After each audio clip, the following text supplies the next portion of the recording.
Good afternoon, YouTube, and welcome to Fantasy Forecast for Thursday, January 5th, 2016. I hope you guys did well yesterday with your GPPs. The cash entry did not do as well, obviously. It's in front of you, 307.4. It kind of happens sometimes, you know. My GPP did incredibly well. It just kind of happened that way. I'm going to show that real fast because I'm going to segue into a little bit of a help for you guys. I got a 361.4 on my GPP. No, I didn't give this out to anybody ahead of time. The issue with GPPs tournaments is that you're going to win $100,000 at first place or whatever it is. Let's look at how the entries win. Go back to all entries. You know, he got $100,000 at first, and you know, I'll go on this side, and you can look. 40, and you know, as the entries are slightly different, and if you pull them up, you can see what they were that made them slightly different. I mean, you can see the little bit of differences, taking Austin Rivers and then Bazemore and fitting it in with Aminu, and I mean, we've been on Aminu on this channel. I mean, but you know, finding these little differences, McRae, which we were talking about, I mean, $40,000, Cantor.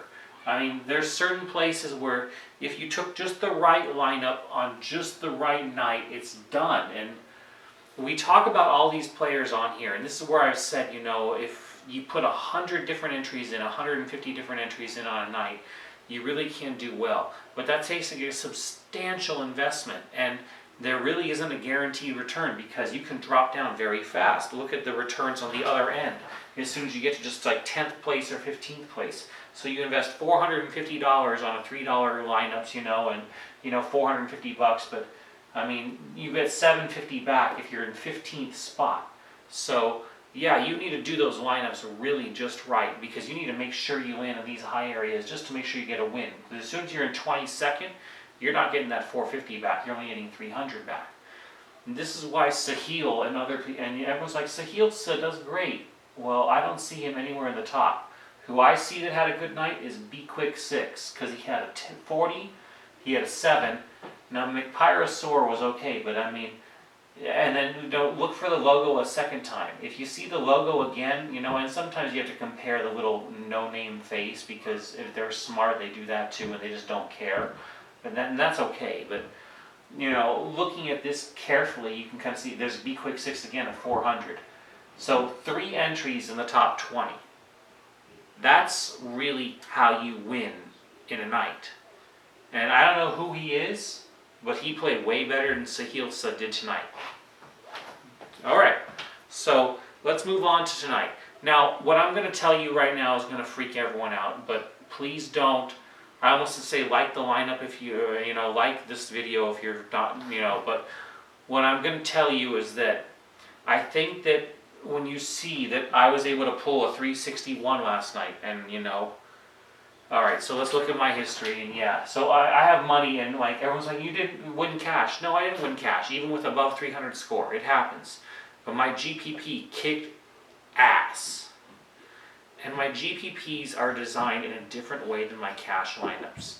I don't know how to describe this or say this in any other way other than cash lineups are designed where you look for a solid floor and you sacrifice a little bit of your upside because you absolutely need to make sure that your players get to 300 in some way, shape, or form. And you're banking that 308 or whatever is a good enough score. And when it doesn't pay, you lose on cash. And God, it sucks. But when you take an upside play against it, and the upside play obviously was taking Brogdon, bounce in with Westbrook even though he was expensive, mash those two together, and then keep on going with a bunch of the way, and boom, boom, boom, you ended up with a 360 like I did for my GPP. Now I'm going to make a special video. I sent out a tweet saying, you know, if I got 30 likes, and I got like 80 or 100 or some crazy number of like, yes, please make a video like this. I will make a video that shows how I build GPP lineups before the weekend starts, so you guys can get it in for NFL and NBA. But in the end, with all the activity that I've gotten, everybody wants just me to give them a GPP lineup. And I don't understand how to give you guys the GPP lineups without like compromising the fact that I'm not going to win 50,000 if I split it a million different ways. And on top of that, neither are you guys. You want to win 50 grand because you're the unique combination at the very top. You can't win 100 or whatever it is if you're not the only person. So if I give out a video and 1,000 people watch it, you really think you can be the only person getting it? It won't happen that way. That's why I've always preached, it needs to be separate. So this is what I've decided though. What I can do is I can give out my GPP lineup because I don't play it in higher dollar contests or anything like that because that's just not my style. But other people play higher dollar contests all the time. So other people play the really super low contests all the time. I'm more of the middle of the road player. So I'm going to give out my GPP lineups and I'm going to go ahead and do like a subscription service. But I'm going to do it as cheap as I can find it across from anywhere. The cheapest I found after I looked for everything was $30 a month. Then I don't have to worry about hassles or anything like that, and I'll prorate it. And I'm going to list a link, and I'm going to take care of that. And like tonight or the day or two or something, I'll tweet out the link or I'll put it in the description or something like that. But if you guys want the GPP lineups and you guys want the update on my cash lineups, because YouTube, I understand, but I'll send a tweet out 5 minutes before, but I can send a direct message, and you'll get it right on your phone, and you'll see. This is cash, this is GPP, run them both, and my cash lineups run like 80%. My GPPs run 45-ish. I'm not kidding, below 50% on GPP. The point of GPP though is that you're trying to get huge upside and huge wins, like you can see behind me. Now let's look at the real history that I've done.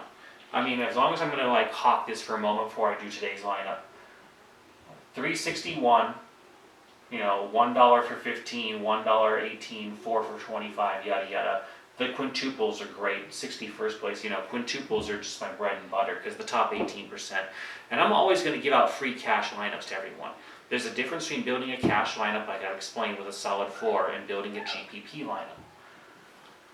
305 won when 297 didn't actually it hit cash, which is good because I'm trying to hit cash all the time, but this hit cash just on 50-50s. It did not hit the double ups. My GPP was really good the day before that. Oh well, football is just its own little. Okay, so football was 158, and I know that's around 125, 120. So yeah, that was a GPP winner across the board. 5 for 15, 2 for 8, whatever.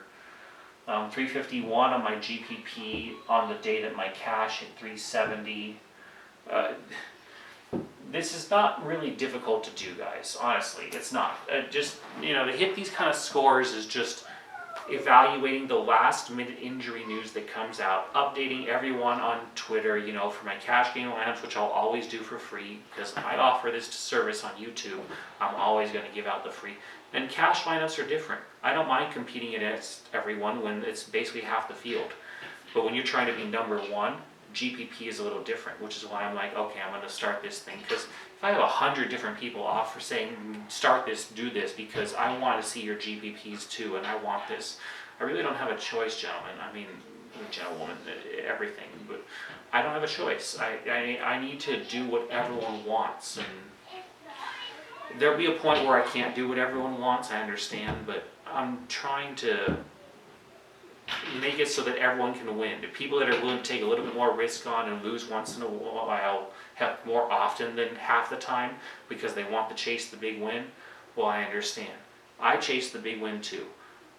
But for cash lineups, there's always this and the way that I build lineups for cash with the strong record I do, and let's just keep on rolling with that. Yesterday was not as pretty, but over time, everyone that follows this channel understands that, you're going to take a loss on that, like 1 out of 5, 1 out of 4 times, so it happens. Let's move on to today. Your cash game lineup. Westbrook and Walker at your point guard positions. You spent up, Mike? Yeah, I spent up. Westbrook against Houston, you gotta be kidding me. Now Beverly is questionable to play, so if he did play, it would put a damper on this pick, and this is where I'll probably be updating on Twitter for the cash game lineup if that happens.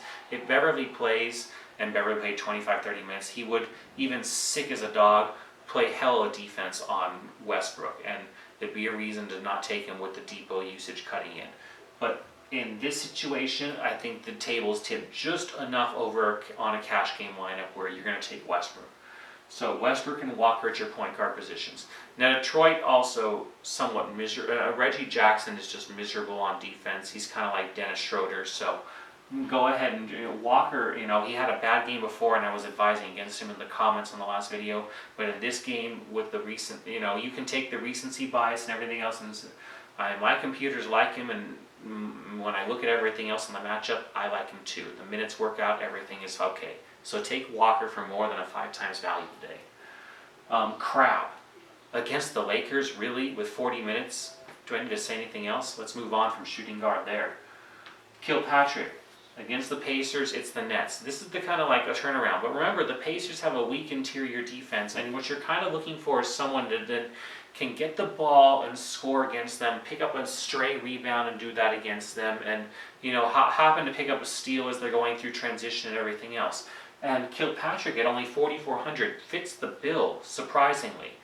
You're trying to also look a little bit outside of where other people are looking when you're building these lineups. And the reason why you do that is because if you take the super chalk everywhere across your whole cash lineup, DFS just isn't fun. I mean, the whole point is to put your skill against other people's skill.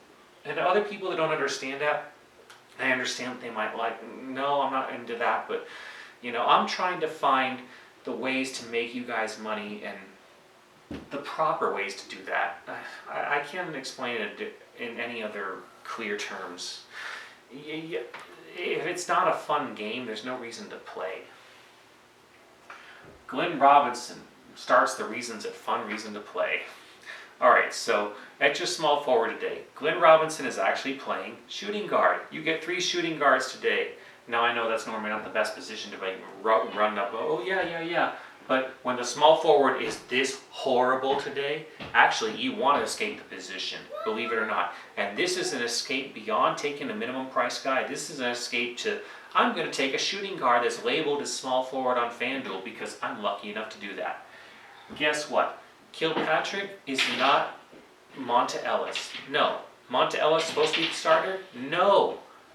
The coaches have said and everything else has indicated that he's going to get the majority of the minute run. And not even a 24-24 split. We're looking at like a 30-18 split. A 29-7, 19 split. Somewhere around there. Kilpatrick is going to get incredible... Sorry, not Kilpatrick. Glenn Robinson is going to get an incredible run today because Monta Ellis isn't going to get that same run. So when Robinson gets the run, he was a starter, and everyone's like, he was 3,700. How did I not know to take him at 30 points? The forecast is telling you now, take Glenn Robinson. Small forward, good. Lock to go. He's going to solidify the rest of your lineup. He's going to let you get Kawhi Leonard today against Denver.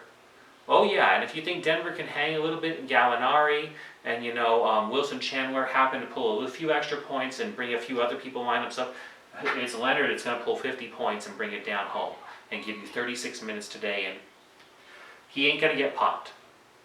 Pops needs to win some games too. Leonard's out there today. Cantor against Houston, high-paced game. You have to be kidding me. Now that he's put the dud out statistically, but yet he still has a good performance right after, and everyone's like, should I drop down a touch? No. Go with Cantor. Be happy. Take your 25, 30 minutes of fantasy and run on. Randall against Portland. High, fast-paced game. You have late game exposure. Enjoy that. Keep taking Randall. We were on him yesterday. We're on him again today. Until he's $8,000 because of the run he's getting. You got to be kidding me. Miles Turner. Now at center, you want to take Harrell? I'm okay with that. Harrell is probably a great value today. Same way I said Brogdon yesterday, but he wasn't in the lineup. I'll tell you which word the value is, and he's a value. Turner's a value too. But I want the higher price point here, and you got to be kidding me. Take guys against the Nets. I don't know how you don't end up with a lineup that's stacked with 3 guys from the Pacers today against the Nets. They're so bad against every single position, and they're such a fast pace to get both of those whammies across the board. I mean, every single cash game lineup should have 2 or 3 of those guys, if not more. So it's really difficult on the forecast end here to not say take a lineup that doesn't have a stack with a bunch of Pacers today. And it would be a different team against the Nets the next day, as you guys have seen before. Okay, thank you guys so much for watching Fantasy Forecast for today. That was your cash game lineup. I'll go through the position real fast just to give a little extra forecasting on what I do, because as long as I'm going to do paid lineups later on this video and put a link in the description and everything else, I want everyone to realize I really do care. Lillard, he's out basically today. If he's game time decision, I wouldn't play him anyways, because if he gets a few minutes of run, it's not going to be a full run. I'm not going to risk him. He's too important to them. Lowry against Utah, no. Bledsoe against Dallas, no. Teague against the Nets, absolutely, yes, no problem, take it. Holiday against Atlanta, absolutely, no problem, yes, take it. Both excellent picks today. It's shocking my lineup doesn't have them, but you can take a Westbrook Walker away instead. If you don't go Westbrook Walker and you want to middle out between the two, Teague and Holiday. If you could find a way to spend up from or spend down, from Walker to Teague or Holiday, then do that. That's okay. Even Schroeder looks okay against New Orleans. Even Jackson looks okay. The point guard position is somewhat loaded today in terms of tournaments. It really is. For cash games, not so much. I mean, in cash games, you almost because there's so much uncertainty, you need to settle on a guy even at 12-4 that with a Houston opponent where it's going to be fast-paced and running quickly, and he's already the guy he is, it's going to go above 60. And his average is 58, so if it's above 60 and it gets close to the 5x today on a tougher slate for point guard, in terms of multipliers, I'll take that. No question for cash. Moving on. Shelvin Mack possibly again. Patty Mills, I would be looking at him today, on the cheap end. Patrick Beverley's questionable with his minutes and everything else. I would just stray away, and then obviously from Reggie Jackson on up, it's just pretty much a good GPP pick. It's your shooting guard today. Anything else high up? What do we got? We got Harden, of course. Harden against OKC. Well, Patrick Beverley's not defending him, and Russell Westbrook isn't known for anything, and Depot is okay. So if Depot ends up on him, I suppose that's going to hurt Harden a bit, because that makes sense. And that's where I don't think you see a reason to spend up on the big guys today. I think it's better to middle out a little bit. Now, I'm not saying that tournament winning lineups might not have one or two of them, if they found a way to do it just right, because I mentioned some value picks here, and you could definitely do a complete stars and scrub, but I think middling is a little better today. I would stay away from Harden because I don't see the opportunity there. I mean, it's not like the opponent is a great opponent against shooting guards, so that's where you would be aiming. DeRozan against Utah, no. McCollum against the Lakers, yes, but at 8,000, make me want to choke. Batum, no. And then against the Depot, I think Depot at 15, anything under 6, you just start thinking this mid-range, and if he gets 35 minutes to run against Houston, that's a great GPP pick. Gordon against OKC, a higher paced game with a higher over-under, yes. I like KCP against Charlotte as a good GPP pick. I would not take Harris today against San Antonio. I'd be passing Lou Williams. I'd be taking Nick Young. I'd be passing on Bobby Knight. I'd be passing on Curry. I'd be passing on Hood. Passing on Korver. Passing on most of these guys, right up until Crabbe. Love Crabbe with the minute run he's getting. I don't know why he hasn't been adjusted up yet. I almost think that's a lock on all lineups today. Kilpatrick looks good to me against the New Orleans. That's fine. Moving on to small forward. We have Robinson and Leonard. PG looks wonderful against the Nets. If you take Paul George, no problem. Pass on Hayward. Love Barnes against Phoenix. If you had the Dallas guys against Phoenix today, you have to be thinking, come on. They're all a little bit underpriced because they're priced for being on Dallas, and they're playing a Phoenix team. So look at all those guys a little bit harder today. Barnes looks the best of all.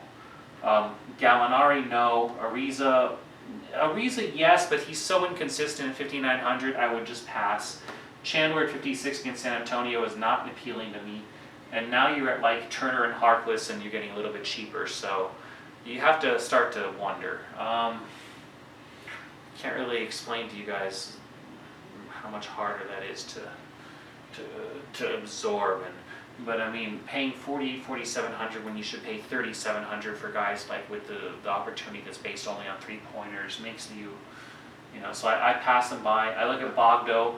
The problem is calling whoever on the Nets is going to get that extra 30 minutes out of the main rotation of the extra 3 beyond Bolo and company. Oh, shit. Hollis Jefferson is out, so I mean, Bogdo looks okay at 4,100 to me, quite honest. I mean, it is a higher pace game, and the Pacers aren't good on the interior. Bazemore looks okay cheap, but I really would focus on Glenn Robinson today. I don't think a lot of people are going to be on Glenn Robinson today, and they don't realize he's getting the starter run over Monta Ellis, and against a team that's really, really bad against the position, because they're bad against all positions.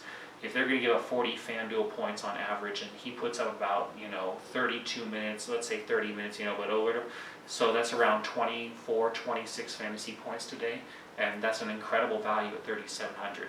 People won't tell you they're on that, but that's simple math. So factor it down just a touch, because he's not a below average player.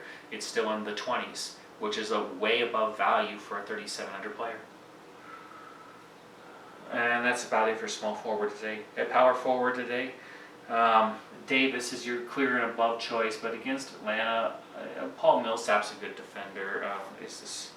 I just wouldn't run that direction. I do think that he's one of the few people that kind of cover Davis a touch, and I don't think Davis is in line for a ceiling performance. I think that he can do his normal 50 points, but that's not going to get it done at power forward. I mean, everyone wants above 5x no matter what, and something closer to 6.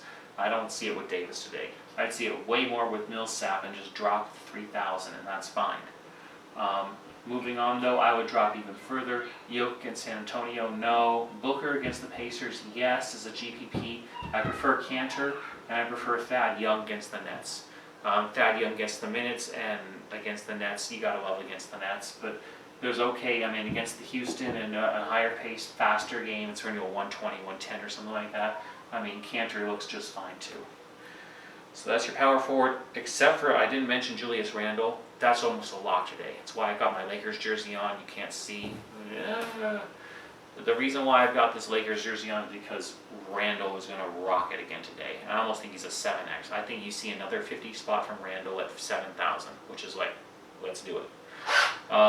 People have forgotten how, okay, so not 50, maybe 42 points, but I mean a 6x is fine.